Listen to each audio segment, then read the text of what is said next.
Halo, selamat pagi Bapak, Ibu, dan Saudara yang dikasihi oleh Tuhan. Kita berjumpa lagi dalam Salam Pagi. Mari kita akan melanjutkan pembacaan firman Tuhan dari kitab Keluaran pasal 29. Demikian.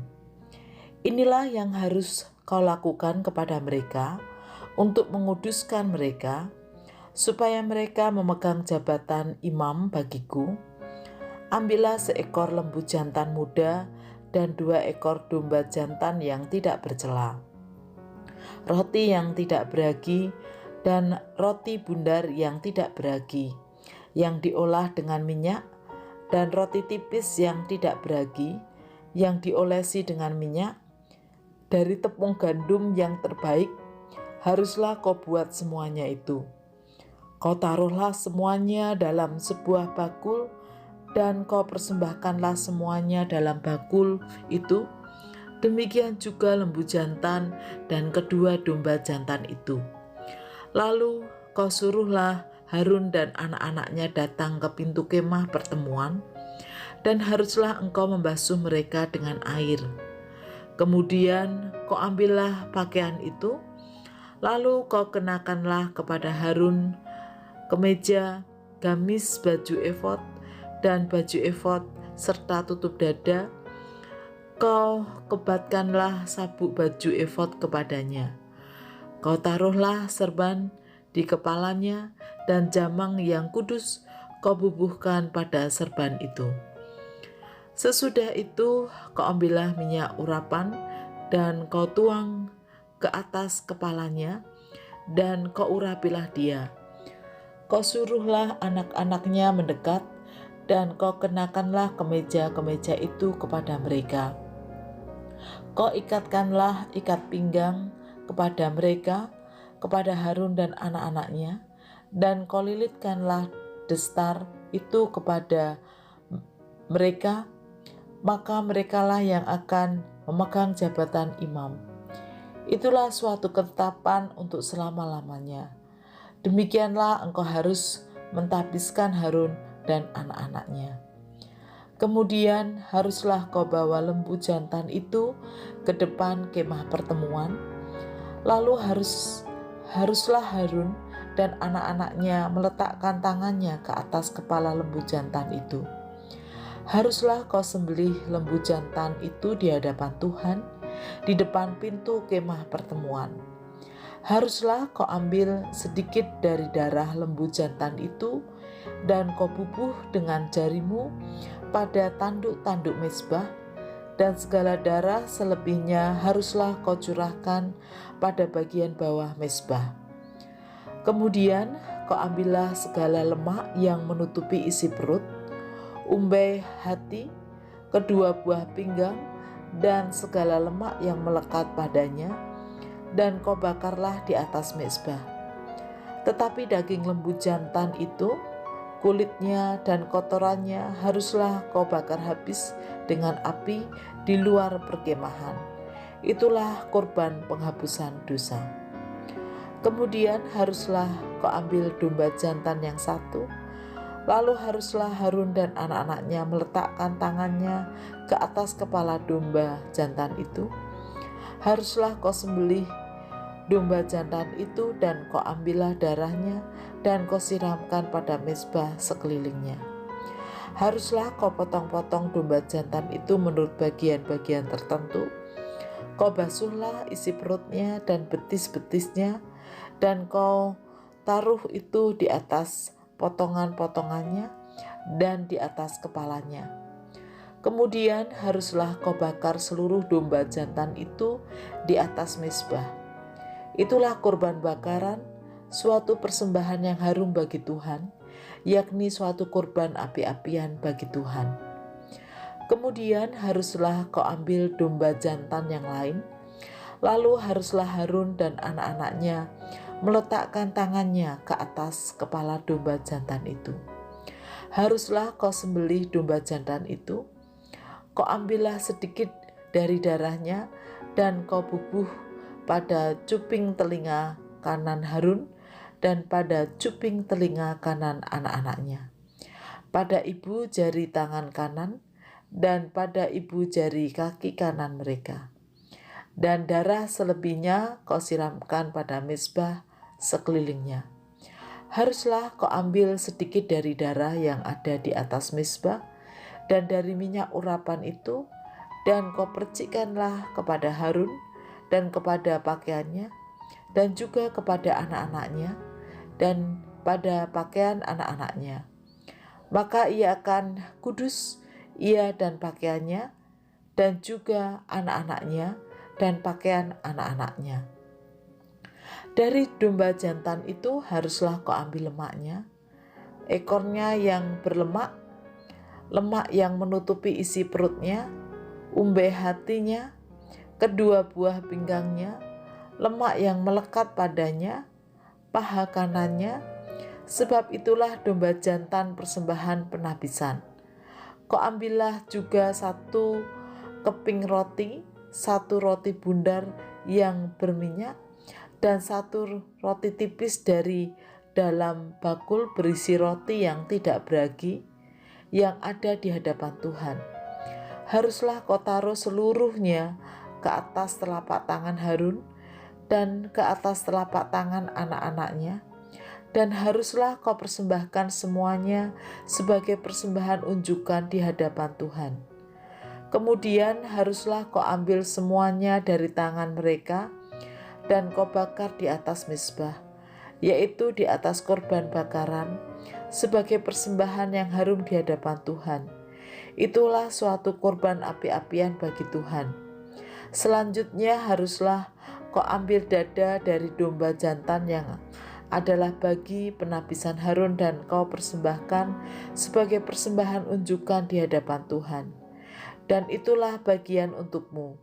Demikianlah harus kau kuduskan dada persembahan unjukan dan paha persembahan khusus yang dipersembahkan dari domba jantan, yang adalah bagi penabisan Harun dan anak-anaknya.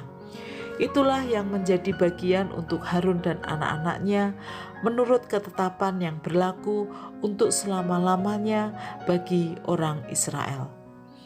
Sebab inilah suatu persembahan khusus, maka haruslah itu menjadi persembahan khusus dari pihak orang Israel, yang diambil dari korban keselamatan mereka, dan menjadi persembahan khusus bagi Tuhan. Pakaian kudus kepunyaan Harun itu haruslah turun kepada anak-anaknya yang kemudian, supaya mereka memakainya apabila mereka diurapi dan ditabiskan. 7 hari lamanya haruslah pakaian itu dikenakan oleh imam penggantinya dari anak-anaknya, yang akan masuk ke dalam kemah pertemuan untuk menyelenggarakan kebaktian di tempat kudus. Domba jantan persembahan pentabisan itu haruslah kau ambil, dan dagingnya kau masak pada suatu tempat yang kudus. Haruslah Harun dan anak-anaknya memakan daging domba jantan itu serta roti yang ada di dalam bakul di depan pintu kemah pertemuan. Haruslah mereka memakan semuanya itu yang dipakai untuk mengadakan pendamaian pada waktu mereka ditabiskan dan dikuduskan. Tetapi orang awam janganlah memakannya, sebab persembahan kudus semuanya itu. Jika ada yang tinggal dari daging persembahan penabisan dan dari roti itu sampai pagi, haruslah kau bakar habis yang tinggal itu dengan api. Janganlah dimakan, sebab persembahan kudus semuanya itu. Maka haruslah kau perbuat demikian kepada Harun dan kepada anak-anaknya, tepat seperti yang kuperintahkan kepadamu. Selama 7 hari haruslah kau tabiskan mereka. Tiap-tiap hari haruslah engkau mengolah seekor lembu jantan menjadi korban penghapusan dosa untuk mengadakan pendamaian, dan haruslah kau sucikan mezbah itu dengan mengadakan pendamaian baginya. Haruslah engkau mengurapinya untuk menguduskannya. 7 hari lamanya haruslah engkau mengadakan pendamaian bagi mezbah itu.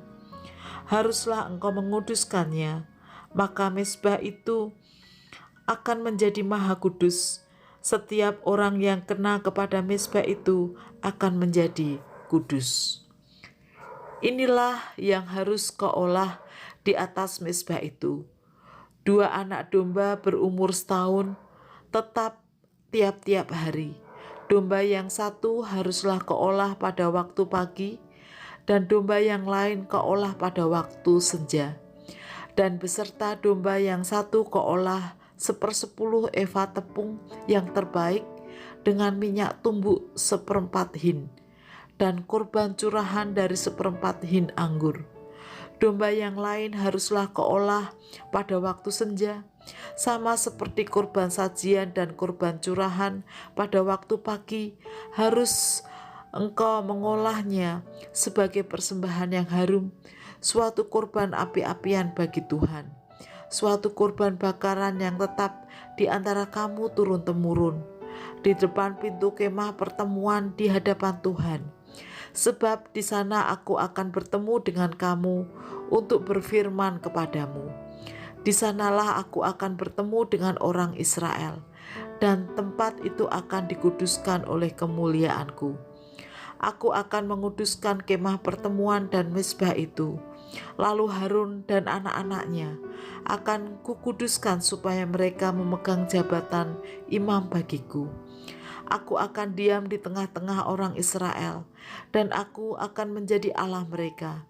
Maka mereka akan mengetahui bahwa akulah Tuhan Allah mereka yang telah membawa mereka keluar dari tanah Mesir, supaya aku diam di tengah-tengah mereka. Akulah Tuhan Allah mereka. Bapak, Ibu, dan Saudara yang dikasihi oleh Tuhan, bergelut dalam kehidupan rohani itu membutuhkan ketekunan dan kesetiaan, baik dari dalam sisi imam maupun umat. Ditapiskan sebagai imam berarti mau mengkhususkan diri untuk dipakai Tuhan sebagai pelayan-pelayan yang mendukung kehidupan rohani umat. Dalam teks tadi dijelaskan bagaimana imam-imam Harun dan anak-anaknya harus menjadi perantara dalam persembahan korban umat Tuhan di kemah suci, dan itu dilakukan setiap hari. Demikian pula dari sisi umat atau sebagai umat Tuhan, setiap hari, baik pada waktu pagi hingga pada waktu petang, diminta untuk menghadap Tuhan dengan korban persembahan. Mengapa semua itu harus dilakukan? Ayat 45 tadi dikatakan, aku akan diam di tengah-tengah umat Israel, dan aku akan menjadi Allah mereka.